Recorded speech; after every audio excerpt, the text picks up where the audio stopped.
comparing the size of decimals. Pause the video and have a go at example 13. In example 13, we have to put these decimals in descending order. Now, important when we're looking at decimals that we see the number to the left is larger in value. So if we take, for example, this here number, the 5 here is in the tenths column, the 5 here is in the thousandths column. This number is more significant, it's bigger than this number. So bear that in mind. That tells us then really that this one here is the smallest because it has no tenths in it at all.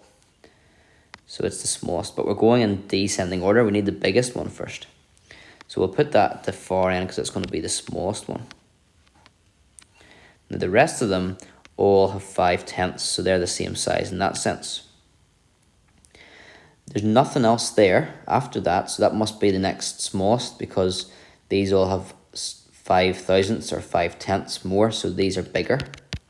So 0.5 is the next biggest.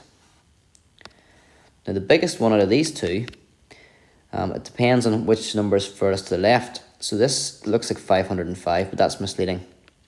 This 5 is in the thousandths column, whereas this 5 is in the hundredths column. So 5/100ths is bigger than 5/1000ths, which means this number is the biggest, 0.55, then 0.505. Okay, so after the decimal point, never just read the whole number like 505. That's not how it works. Look at each number after decimal point individually, going from left to right, the left being the larger, and as you go to the right the numbers are smaller.